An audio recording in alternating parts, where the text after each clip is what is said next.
After all, they're sending $25 billion home to Mexico every year. Make them pay for the medical care.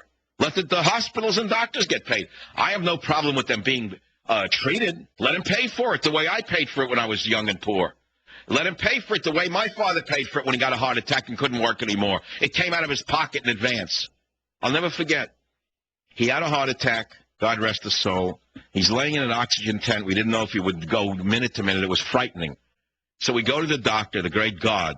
How is he? He says, well, it's like your father had a blowout. It's like a car had a blowout in a tire. Yes. Did you patch it? Well, we put a patch on the tire, but it could blow out again any minute. Thank you. I never slept again another night. I never had another night's sleep after that. But the fact is the doctor said it will cost you $100 a week for my continued care, meaning coming to the hospital once a day for 7 minutes. Now you say, well, what the hell is the big deal, $100 a week? Let me tell you what $5,000 a year was at that time. It was like maybe $50,000 a year today, $25,000, $30,000 a year. I don't know what it is. $100 a week for a doctor to come to the bedside was a lot of money. But you know what? The family paid for it. We paid for it. He had put aside money for this day, for this rainy day. Did we like paying it? No. But we had to pay it, so we paid it. So why can't the immigrants from Mexico, El Salvador, Guatemala, Costa Rica, Belarus, Italy, and wherever they come from, why can't they pay for their medical care? I did, and I'm an American who was born here. So I've given you 3 different methods to cut down on health care costs that would save about $1 trillion a year. Have you heard one of these ideas discussed by these criminals called senators or congressmen? If you have, I'll tell you what, I'll eat my hat. I'll be right back.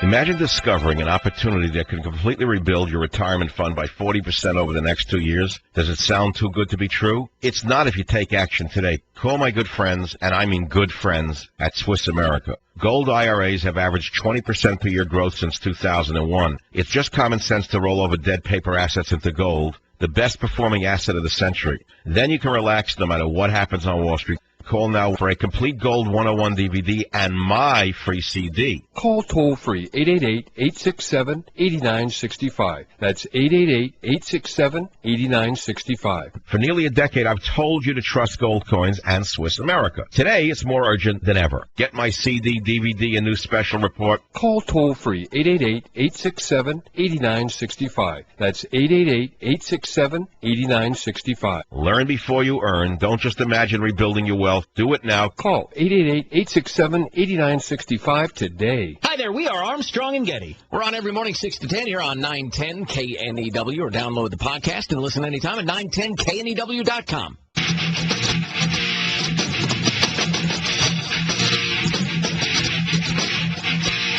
All right, so I understand that the jerk who runs CNN, Mr. Klein, which means small, Mr. Small Man of CNN has banned talk show hosts from CNN. Now, of course, I've never been invited on CNN because I can mop the floor up with them, as is true with any other network. The reason they don't want me on is I can mop the floor up with 5 of them at once. But he said that we need serious debate right now. We can't have anyone from talk radio on CNN. Well, I've given you serious debate, and I'm on talk radio, right? I'm a talk radio host. I didn't just give you rhetoric. I gave you 3 ways to save between $500 billion and $1 trillion a year in the medical system.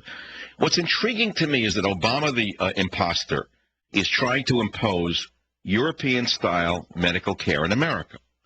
Now, whether or not you want it or not is one thing, but he's not putting in the controls that the European medical system has to go with it, such as lawsuit controls. If I'm not mistaken, and we're researching it right now, the socialized medical systems in Europe do not permit the kinds of lawsuits that the crooks with law degrees practice here in America. I think that there are strict caps on lawsuits to do with medical malpractice in Europe. How come the great Obama, who's trying to impose a European system on us, won't impose some of the controls? Because he was put in primarily by special interests like the American Trial Lawyers Association. So I've given you that. Cap the lawsuits. Cut off all care to illegal aliens. They're not citizens. Make them pay for it. And the third one, I can give you a third, fourth, fifth. I can give you 5 different ways to save money. You haven't heard one of these things in the debates, have you? Now you know why they don't want Michael Savage on television. Kansas City. Bridget, welcome. You're on the Savage Nation. You disagree on tort reform. Tell us why. Because I think there are some legitimate cases where $250,000 is just not fair. It's not fair. Well, not fair to who? Well, it's not fair to me personally. For what tell us about your case. I had a hysterectomy, and during the procedure, the doctor put a stitch through the rectum, which tore open, and they didn't listen to me, tell them I wasn't feeling well, I wasn't doing well, and a week later, I was full of what's supposed to come out the other end, severe septic shock. Horrible. And what happened? You couldn't collect on that lawsuit? No. I spent 6 weeks in a coma. I almost died like 4 times. I'm saying, did your lawyer sue the hospital or doctor? Tried to. And what happened? We finally settled before it got to court, but for a pittance. Well, wait. Well, why did you settle? He did. The doctor. But why? You just said that you don't want tort reform, and now you're telling me you had a lawyer who sued and settled. So it's not making sense. You weren't impacted by any kind of limits on medical liability. You were impacted by your lawyer who settled for you. We settled in advance of our, the whatever your limit is, to your limit. All right. Thank you for the call. Well, let me put it to you this way. There probably are egregious examples of medical malpractice that no amount of money could pay for. I agree with that.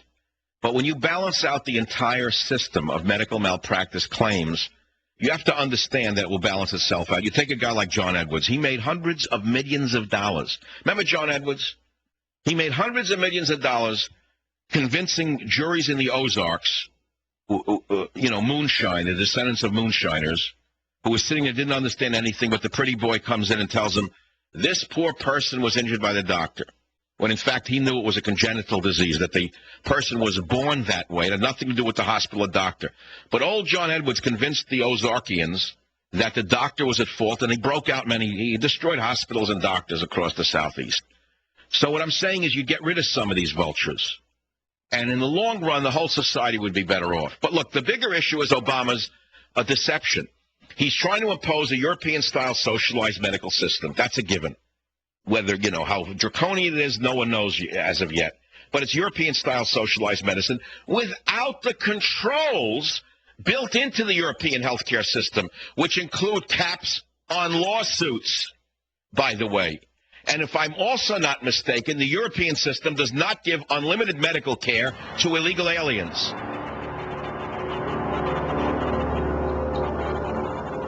Savage. The home of the Savage Nation in the belly o' the beast, San Francisco. Talk 910 KNEW and online at 910KNEW.com.